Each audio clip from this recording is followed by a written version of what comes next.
अस्सलाम वालेकुम स्टूडेंट, उम्मीद करती हूँ आप सब खैरियत से होंगे। This is me Umme ऐमान। Student, हमारा पहला चैप्टर कंटिन्यू है जिसमें हम टॉपिक 1.3 को आज डिस्कस करेंगे। तो हमारा टॉपिक 1.3 कौन सा है स्टूडेंट? Exponential notation. अब एक्सपोनेंशियल नोटेशन क्या होता है और हम इसे क्यों इस्तेमाल करते हैं? तो लिखा है exponential notation is a short hand mathematical form.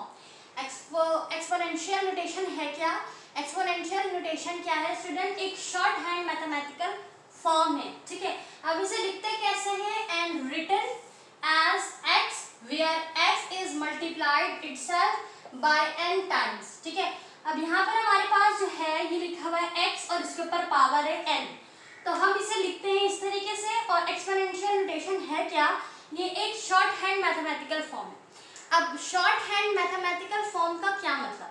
देखिए स्टूडेंट, हमारे पास जो हमारा अर्थ है, हमारे अर्थ का जो अगर हम अपने अर्थ के अमाउंट को लिखें तो उसकी जो वैल्यू बहुत ही ज़्यादा बड़ी वैल्यू है जिसे लिखना आसान नहीं होगा। ठीक है, तो अगर हम इसे जो है वो शॉर्ट करके लिखें, अपने शॉर्ट हैंड आसानी के लिए लिखें ताकि उसे पढ़ना आसान हो, जब उस वैल्यू को हम कैलकुलेट करेंगे मजीद वैल्यू के साथ तो उसे कैलकुलेट करना आसान हो, इसलिए हम इसे क्या करते हैं? शॉर्ट हैंड में लिखते हैं।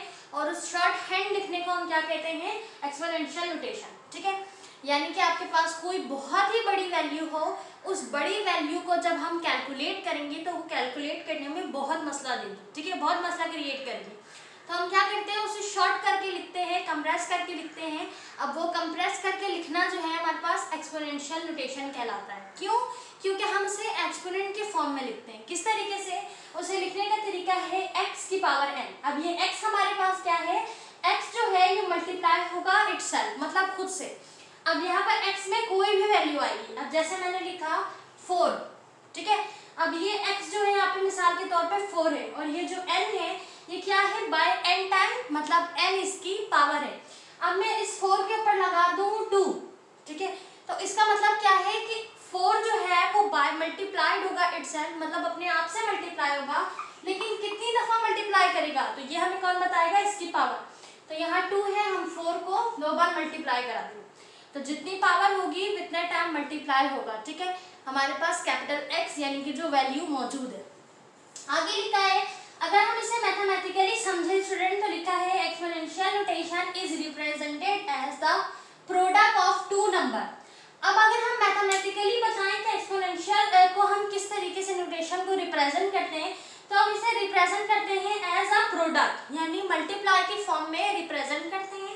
अब किस तरीके से? हमारे पास 2 नंबर है स्टूडेंट, ठीक है, 2 नंबर होगा, उस 2 नंबर को हम प्रोडक्ट की फॉर्म में रखेंगे, मतलब बीच में जो उनका रिलेशन आएगा, दरमियान में जो रिलेशन है वो मल्टीप्लाई का है। ठीक है, तो यहाँ पर हमारे पास लिखा है n मल्टीप्लाई बाय 10 और इसके एक्सपोनेंट x लिखा है। तो हमारे पास n क्या है यहाँ पर स्टूडेंट? n हमारे पास एज अ कोफिशिएंट है, यानी कोई भी आपके पास नंबर होगा, 2 है, 3 हो, 9 हो, 4 हो, तो कोई भी आपके पास जो है ना वो n नंबर हो सकता है, सिंगल नंबर ले लें। ये हमारे पास कोफिशिएंट है। मल्टीप्लाई का रिलेशन क्योंकि हमने मैथमेटिकली रिप्रेजेंट करते हैं प्रोडक्ट की फॉर्म में, तो मल्टीप्लाई आ गया। उसके बाद हमारे पास जो है ना ये 10 हमारे पास हमारा बेस है और ये जो स्मॉल x है ये इसका एक्सपोनेंट है जो कि बताएगा कि आपकी वैल्यू कितनी दफा मल्टीप्लाई होगी। ठीक है स्टूडेंट, अच्छा, अब यहाँ पर 2 चीजें लिखी हैं बेहद इंपॉर्टेंट है, वो ये कि जो हमारे पास n है, वेयर n यानी कि coefficient may be the number between 1 to 9.99। इसका मतलब कि आपके पास ये जो कोफिशिएंट गिवन है, ये जो हमारे पास जो 10 से मल्टीप्लाई हो रहा है कोफिशिएंट, ये लाजमन या तो 1 होगा, ठीक है, मतलब कि ये तो 0 से बड़ा होगा और ये हमारे पास 10 से छोटा होगा। अब 1 से लेके 9.99 के दरमियान जितने भी नंबर आते हैं, 2, 3, 4, 5, 6, 7, 8, ठीक है, ये नंबर आ सकते हैं, अदरवाइज ना ही 0 आ सकता, ना ही 10 या 10 से अबव। ठीक है, सिर्फ 1 आ सकता है और 1 के अलावा 9.9999। ठीक है, तो ये नंबर आएंगे सिर्फ कहाँ पर? हमारे कोफिशिएंट पे, इसीलिए मैंने सिंगल नंबर लिखे थे, 2, 3, 4, 9। ना ही 10 आ सकता है, ना ही 10 से अबव और ना ही यहाँ पे 0 आ सकता है। ठीक है स्टूडेंट, आगे लिखा है स्टूडेंट हमारे पास वेयर x एक्सपोनेंट। अब ये स्मॉल x है, ठीक है, यानी कि हमारा एक्सपोनेंट यानी पावर, ठीक है, इज एन इंटीजर। अब ये x है क्या? ये इंटीजर है। आपको पता है इंटीजर क्या होता है? जिसमें दोनों नंबर हो, पॉजिटिव नेगेटिव दोनों चल रहे हो, ठीक है। तो वो हमारे पास क्या है, इंटीजर है, ठीक है, रेज टू बी बेस 10, जो कि किसके ऊपर है, 10 के ऊपर है। एक्सपोनेंट की लोकेशन बता दी कि वो कहाँ पर है, 10 के बेस 10 के ऊपर है। अच्छा, आगे लिखा है एक्सपोनेंट में भी पॉजिटिव और नेगेटिव। अब एक्सपोनेंट आपका या तो पॉजिटिव होगा या नेगेटिव होगा, ठीक है। अब हम ये बात कैसे मालूम करेंगे कि हमारा जो बेस के ऊपर एक्सपोनेंट है वो पॉजिटिव है या नेगेटिव है? तो हम ऐसे मालूम करेंगे कि if the number to be express in exponential notation, कि आपके पास जो नंबर एक्सप्रेस किया है एक्सपोनेंशियल नोटेशन में इज ग्रेटर देन 1, अगर वो 1 से बड़ा है तो the exponent is positive integer, ठीक है। तो हमारा एक्सपोनेंट जो होगा उसका इंटीजर क्या होगा, पॉजिटिव। कैसे?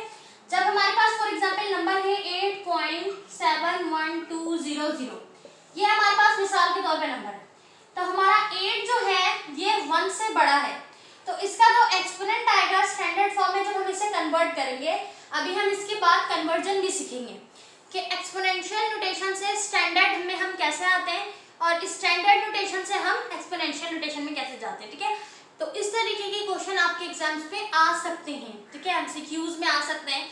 तो यहाँ पर हम क्या करेंगे, जब इसे स्टैंडर्ड फॉर्म में लेके जाएंगे तो ऑब्वियसली हम इसकी पावर लगाएंगे एक्सपोनेंट 10 के साथ। तो हम अगर जब पावर लिखेंगे तो हमें कैसे पता चलेगा कि उसके ऊपर पॉजिटिव है या नेगेटिव इंटीजर है? तो अगर हमारा 1 से बड़ा होगा, यहाँ पर जो वैल्यू दी गई, हमारा नंबर दिया गया है, अगर ये एक्सपोनेंशियल नोटेशन 1 से बड़ा होगा, ये 8 1 से बड़ा है, तो यहाँ पर हमारे पास आएगा पॉजिटिव इंटीजर, ठीक है। अब अगर हमारे पास जो है ना ये इट इज लेस देन 1, अगर ये लेस देन 1 से छोटा हुआ तो एक्सपोनेंट नेगेटिव इंटीजर होगा, ठीक है। तो हमने क्या समझा, हमने एक्सपोनेंशियल नोटेशन को समझा कि एक्सपोनेंशियल नोटेशन होता क्या है और हम इसे क्यों इस्तेमाल करते हैं। तो सबसे पहली चीज कि एक्सपोनेंशियल नोटेशन एक शॉर्ट हैंड मैथमेटिकल फॉर्म है, ठीक है, जो कि लिखा जाता है इस तरीके से, ठीक है, x, जिसमें से x हमारे पास मल्टीप्लाई होगा खुद से, और इसके बाद जो स्मॉल n है या स्मॉल x लिख लें आप, ये क्या है, ये बताएगा कि ये कितनी बार, मतलब ये इसकी पावर है, ठीक है।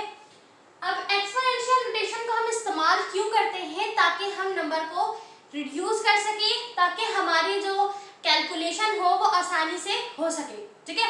तो हम क्या करते हैं, इस तरीके से मैथमेटिकल रिप्रेजेंट देते हैं कि बताते हैं कि इस तरीके से एक्सपोनेंशियल नोटेशन को लिखा जाता है।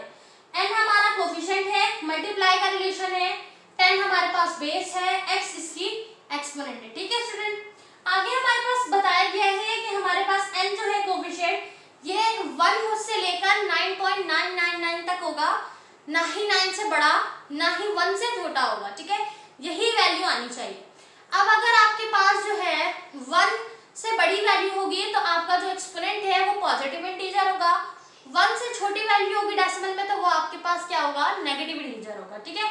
उसके बाद हमारे पास यहाँ बताया कि एक्सपोनेंट क्या है, वो एक इंटीजर है, ये बात बताइए।